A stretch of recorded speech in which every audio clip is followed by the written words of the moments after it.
Yo, what is up you guys, it's Fire, bringing you guys another Genshin Impact video, and today we're going to be talking about Xiao or Hutao, which one to pull for. Now, let me just say right off the bat, husbando or waifus?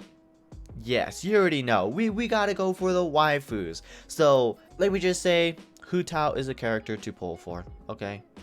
Not only that, but her element that she provides is pyro, so she's able to give you the melt and vaporize combo. And if you guys have never heard this before, the melt and vaporize combo is one of the strongest elemental reaction in the game and is able to provide you guys the big numbers. So that is why Hutao already right off the bat has the advantage. Not only is she a waifu, but she has the pyro element, and pyro element is very favored in Genshin.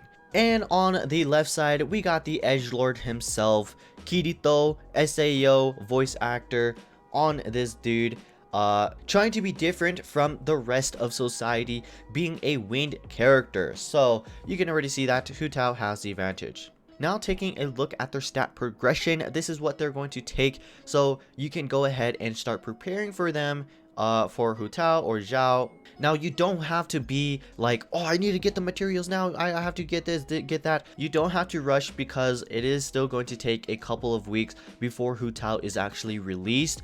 But just keep in mind, you know, these are the materials that you need, so just farm them whenever you can. Now going on to their normal attacks, let me just say, I'm not going to be getting all into the math, oh, x plus x equals y, right? I'm just going to be explaining to you guys what is going to be happening here on each of these characters, what they provide, and so on and so forth. So both of them perform 6 consecutive spear strikes, and then for the charge attack, for Xiao, he is stationary, but for Hutao, rumor has it that her charge attack is similar to Xiangling's charge attack. And then for the plunging attack, the cool thing about Xiao is that Xiao will never take damage when performing a plunging attack, no matter what. And then for Hutao, it is the same thing as, you know, the rest of the spear users. Now moving on to the abilities. Now we got the edgelord Xiao with his dash trying to run away from reality and going into an isekai world, right? That's his ability for his E. As for Hutao, what she does is she does self-harm, and the more she does self-harm, the more damage she does. So she's a yandere girl. So if you take a look at the activation cost, it takes 30% of your current HP. So it doesn't mean that it's based on the maximum amount of HP, it's based on the current HP that you have. And the cool thing about this is that if you just compare it to kind of like Child, whenever you press her E, she is going to be dealing pyro damage instead of normal damage instead. So that is one thing her E is going to be doing, is that it's going to convert all attacks into pyro damage.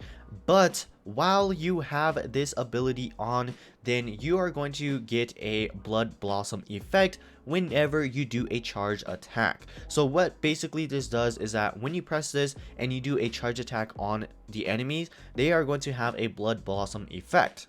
Now to explain blood blossom effect, what is that? So what Hutao does is she does her charge attack on the enemy now has periods for a set amount of time. So you can just see here, enemies affected by the blood blossom is now going to take pyro damage every 4 seconds. So every 4 seconds they are going to have a period and they're going to die really quickly if you build her correctly. But one thing is that each of these enemies can only be affected by one, but she can refresh the cooldown for it if she does the charge attack on that enemy again. Moving on to their ultimates now. This is where things really start to separate these two, is because for Hutao, whenever, depending on how low her HP is, she is going to be healing herself, as well as, you know, depending on where your health is, you are going to be getting an attack increase. Now for Xiao, whenever he puts on his Halloween mask, all he does is he's going to keep on losing HP and acting all dramatic, right? I can't go on anymore. In order to use my power, I need to hurt myself, right? But for Hutao, she can self-sustain. That is what makes her very, very good. Now, in terms of talents, Xiao is very selfish. It's all about him. Not a single one of these contributes to the team overall, aside from, you know, gravity defier, climbing, that's it, whenever you're traveling.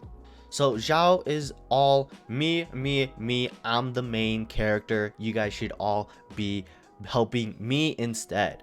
Now, as for Hutao, she does provide some help to her teammates. Yes. So if you take a look at her second talent right here, when the ultimate state activated by Guide to Afterlife is over, all allies in the party, excluding Hutao herself, will have their critical rate increased by 12%. So basically, whenever her ultimate state is over, you know, and her ultimate is on cooldown, then you can quickly swap to your sub DPS or whatever character, and they will have their critical rate increased by 12% for 8 seconds. So Hutao is much more loving than, you know, Xiao himself. So basically, to summarize everything, Xiao is all about himself. He doesn't provide any team synergy because of his elements, and his talents doesn't really help out the team at all. As to compare to Hutao, Hutao can do vape and vaporize, as well as her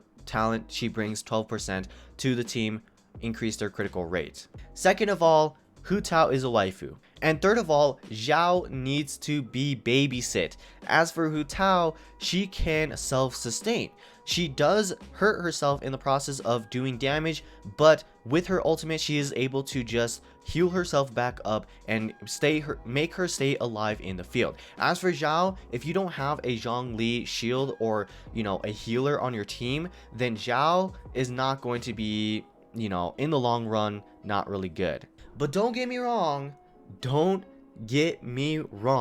Yes, Hutao is probably going to be the better character here, but so far, Xiao has been so fun.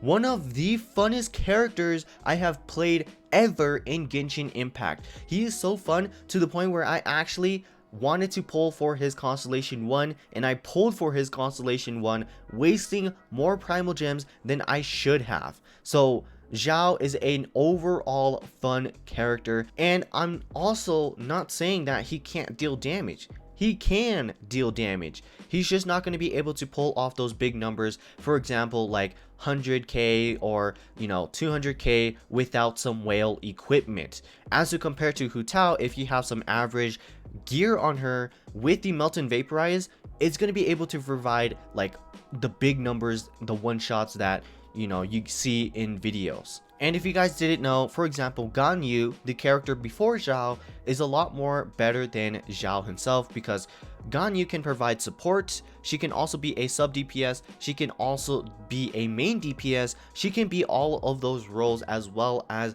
deal a lot more damage than Xiao.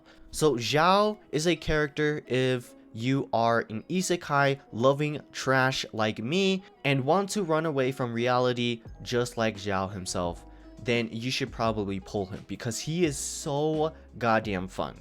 But if you're looking for more damage and min-maxing on your account, then Hutao is probably going to be the go here.